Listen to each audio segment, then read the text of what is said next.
Videos देखने के लिए सब्सक्राइब करें जनसत्ता.com, बेल आइकन दबाकर पाएं लेटेस्ट नोटिफिकेशंस।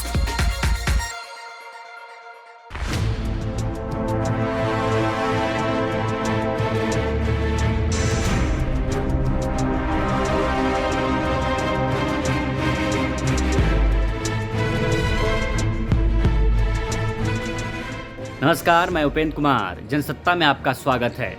यूपी चुनावों का बिगुल बज चुका है और चुनाव प्रचार अपनी रफ्तार पर है। बीजेपी से लेकर सपा तक और कांग्रेस से लेकर बसपा तक हर दल ने अपने प्रचार की दशा और दिशा पकड़ ली है। किसी का जोर जनसभाओं और जनसंपर्क पर है तो कोई सोशल मीडिया के जरिए युवाओं तक पहुंच बना रहा है। किसी ने चुनावी नारों की बौछार कर दी है तो कोई रोड शो के जरिए प्रदेश के कोने कोने तक पहुँचने की जुगत लगा रहा है। किस पार्टी के प्रचार का क्या तरीका है, यही बता रही हमारी एक खास रिपोर्ट।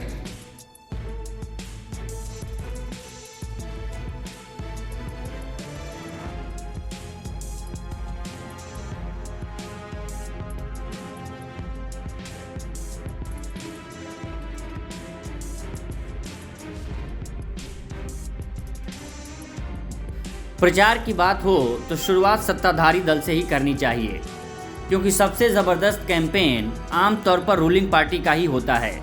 बीजेपी के लिए यूपी काफ़ी अहम है, क्योंकि इसी पर न सिर्फ साल 2024 की बागडोर टिकी है, बल्कि राष्ट्रपति चुनाव और राज्यसभा का गणित भी यूपी चुनावों के नतीजों पर निर्भर करता है।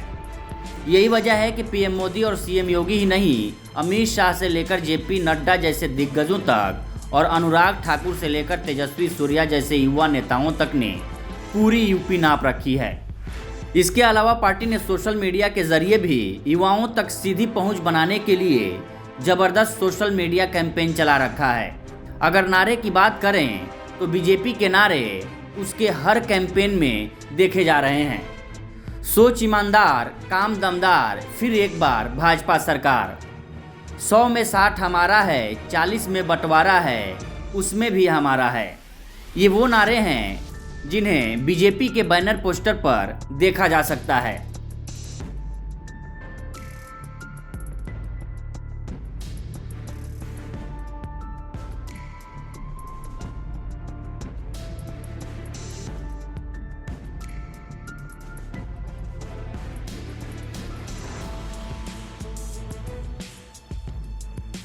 और अब बात सूबे की मुख्य विपक्षी पार्टी सपा की।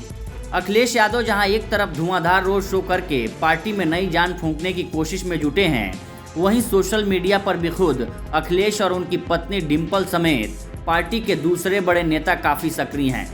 मगर समाजवादियों का सबसे खतरनाक हथियार है उनके लोकप्रिय नारे, जिनकी बदौलत टीपू एक बार फिर यूपी का सुल्तान बनने का ख्वाब पाले बैठे हैं।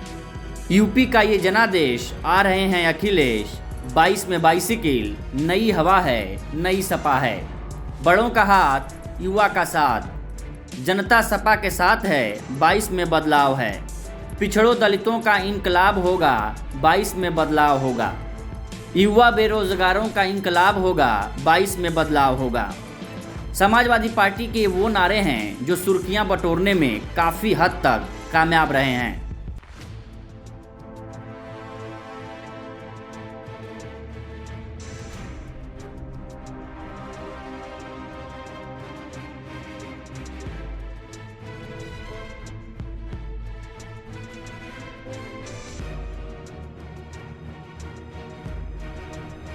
साल 2022 के रण में कांग्रेस की चुनौतियां दूसरी पार्टियों से एकदम अलग हैं। यही वजह है कि उसके चुनाव प्रचार की रणनीति भी एकदम जुदा है। राहुल और प्रियंका को लगभग खत्म हो चुके निचले स्तर के संगठन को दोबारा खड़ा करना तो है ही, वहीं आम यूपी वालों को भरोसा दिलाना है कि वे पुरानी कांग्रेस है जो हर सुख दुख में उनके साथ खड़ी थी, आज़ादी से पहले भी और आज़ादी के बाद भी। शायद इसीलिए कांग्रेस को उसी पुराने व्यक्तिगत जनसंपर्क वाला तरीका ज़्यादा भा रहा है। खुद राहुल और प्रियंका भी ज़्यादा से ज़्यादा आम लोगों तक पहुंचने और उनसे सीधा संवाद कर रहे हैं। जनसंपर्क का ये तरीका नेहरू से लेकर इंदिरा तक और यहाँ तक कि राजीव गांधी को भी खूब फला है।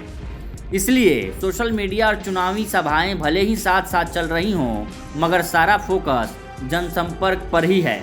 अगर चुनावी नारों की बात करें तो पार्टी ने अब तक सिर्फ एक नारा दिया है, लड़की हूँ, लड़ सकती हूँ।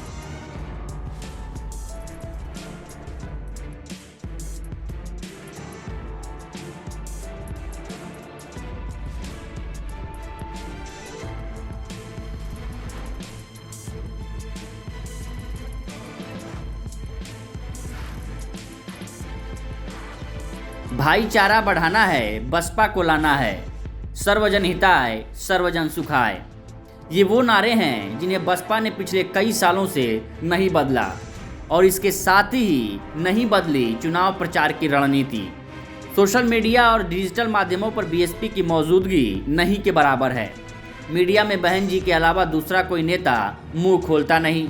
ले देकर बची चुनावी सभाएं तो वहां भी मायावती के अलावा पार्टी के पास कोई दूसरा लोकप्रिय चेहरा नहीं है। बावजूद इसके बीएसपी अगर साल 2022 में सत्ता में वापसी का सपना देख रही है तो उसकी वजह है अपने पार्टी काडर और परंपरागत वोटों के साथ ब्राह्मण वोटों के गठजोड़ पर पूरा भरोसा है। आप इससे कितने सहमत हैं हमें कमेंट सेक्शन में बताइए और यूपी चुनावों से जुड़ी हर खबर के लिए बने रहिए जनसत्ता के साथ।